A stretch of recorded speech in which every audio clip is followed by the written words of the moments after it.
Ngayong araw, inaasahan natin malaking bahagi ng ating bansa makakaranas ng mga pag-ulan dulot yan ng mga iba't ibang weather system. Una, dito sa area ng Northern Luzon, dahil sa epekto ng shear line at northeast monsoon, makakaranas tayo ng mga pag-ulan. Dito naman sa eastern section ng Central and Southern Luzon, dahil sa epekto ng easterlies, asahan na rin natin yung mga kalat-kalat na pag-ulan at thunderstorms throughout the day. Sa area naman ng Mindanao at sa Palawan, dahil sa epekto ng Intertropical Convergence Zone o yung salubungan ng hangin mula sa Northern and Southern Hemisphere, mataas sa pag-ulan rin ang ating mararanasan over these areas. For Metro Manila and the rest of Luzon and the rest of Visayas at itong western and central portions ng Mindanao, generally fair weather conditions sa ating inaasahan ngayong araw, pero nandiyan pa rin yung mga tsansa ng mga usual afternoon to evening na mga rain showers or thunderstorms. At patuloy nga nating minomonitor itong mga cloud clusters dito sa labas ng ating PAR. Itong mga kaulapan na ito ay associated sa ating Intertropical Convergence Zone. So sa ngayon, wala pa tayong low pressure area na minomonitor because as of now nga ay disorganized pa yung convection associated sa mga kaulapan na ito.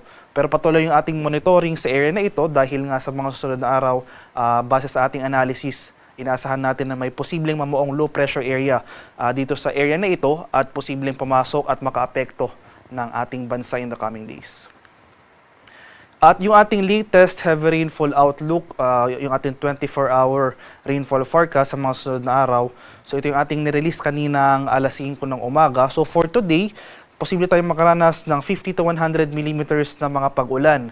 Moderate to heavy rains dito sa area ng Cagayan, Apayao at sa Isabela. So posible magpatuloy yung mga pag-ulan dito sa area ng Cagayan hanggang bukas, kaya sa mga lugar na ito, sa mga probinsya na ito, patuloy po tayong maging handa at alerto sa mga banta ng flooding at landslides dahil within the next 2 days ay malalakas pa rin at significant yung mga pag-ulan na ating mararanasan. At para naman sa magiging lagay ng ating panahon ngayong araw, dahil sa epekto ng shear line o yung convergence ng mainit at malamig na hangin, asahan natin yung mataas sa tsansa ng mga kaulapan at mga kalat-kalat na pag-ulan, pagkulog at pagkidlat dito sa area ng Cagayan, Isabela, Nueva Vizcaya, Quirino, dito sa area rin ng Apayao at Kalinga. So sa mga lugar ko po nabanggit, especially nga dito sa area ng Cagayan, Isabela, Apayao, maging handa pa rin tayo sa mga banta ng flooding at landslide. Samantala, dahil sa epekto naman ng amihan, nandiyan na rin yung mga tsansa ng kaulapan at pag-ulan dito sa area ng Batanes at nalalabing bahagi ng Cordillera Administrative Region. For Quezon and Aurora, so mapapansin natin itong mga kaulapan associated over these areas ay dulot naman ng easterlies o yung hangin na nanggagaling sa Karagatang Pasipiko.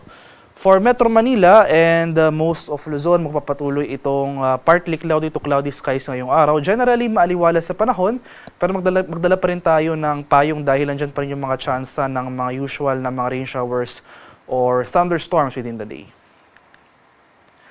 Sa area naman ng Palawan, Visayas at sa Mindanao, itong eastern section ng Mindanao, particular na sa mga lalawigan or sa mga rehiyon ng Caraga, Northern Mindanao at Davao Region, pati na rin dito sa area ng Palawan, makakaranas pa rin tayo ng mga kaulapan at mga pag-ulan ngayong araw dulot yan ng ITCZ.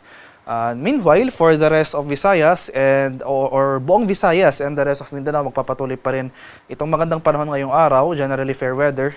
Nandiyan pa rin yung mga usual isolated rain showers or thunderstorms throughout the day.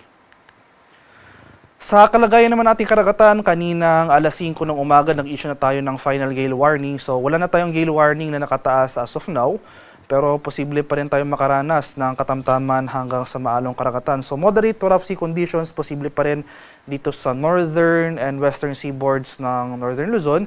Kaya sa ating mga kababayang mangingisda at may mga maliliit na sasakyang pandagat over these areas, huwag po muna tayong pamalaot dahil posible pa rin yung moderate to rough sea conditions over these areas.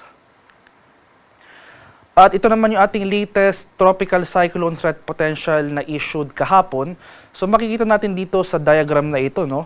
So itong unang image sa taas, ibig sabihin nito posible po sa mga susunod na araw ay may low pressure area na eventually posibleng maging bagyo na posibleng makaapekto dito sa southern portion ng ating bansa, particular na sa may Visayas or southern Luzon. So as of now, wala pa tayong low pressure area currently na minomonitor since disorganized pa yung convection ng mga kaulapan associated sa ITCZ.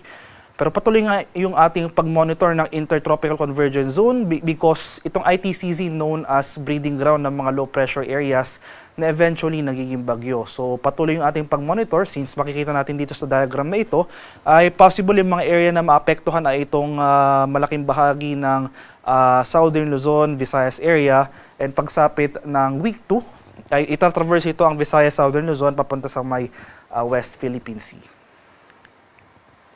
Para sa ating 4-day weather outlook o yung magiging lagay ng ating panahon sa mga susunod na araw, simula bukas, araw ng Linggo hanggang sa Lunes, dahil sa epekto ng shear line, asahan pa rin natin yung mga kaulapan at mga pag-ulan dito sa malaking bahagi ng Northern Luzon. Particular dito sa mainland, Cagayan Valley at itong northern portions ng Cordillera sa may mga lalawigan ng Apayao at Kalinga. Samantala, itong ITCZ, slightly mag-shift northward yung axis nito. So, posible na rin itong magdulot ng mga pag-ulan dito sa area ng Visayas, malaking bahagi ng Southern Luzon, so sa may Bicol region at Mimaropa, at magpapatuloy yung mga pag-ulan dito sa malaking bahagi ng Mindanao. So, patuloy ngayon ating pag-monitor dito sa area na naapektuhan ng ating ITCZ dahil sa mga susunod na araw, ay posibleng yung low pressure area na eventually posibleng maging bagyo dito manggagaling sa ITCZ. Posible embedded ito or nakapaloob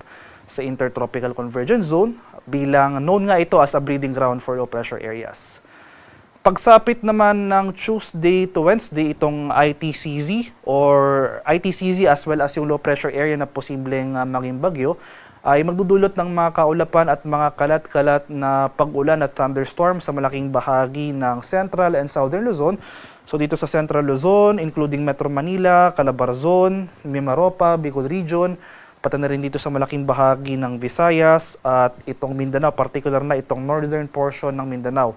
So may kalawakan, no, yung mga or may medyo marami yung mga areas na mararanasan yung epekto ng LPA at ITCZ in the coming days. So as of na mataas pa yung uncertainty regarding yung possible track na tatahakin itong weather disturbance na ito since as of now hindi pa ito nagmamanifest sa ating mga satellite images or observation data, kaya patuloy yung ating monitoring over the area na affected nitong ITCZ. At once na mamuo na or mas maging organized na itong mga cloud clusters na ito, tuloy na nga maging low pressure area, ay mag-i-issue agad ang Pag-asa ng mga updates regarding this weather disturbance. Kaya patuloy tayong mantabay sa mga succeeding weather updates na pinapalabas ng Pag-asa. Samantala, dito naman sa area ng Northern Luzon, so from Tuesday to Wednesday, magpapatuloy pa rin yung epekto ng shear line at northeast monsoon. So yung mga kaulapan na associated as well as yung mga pag-ulan over Northern Luzon area on the next days ay dulot po ng shear line at ng amihan.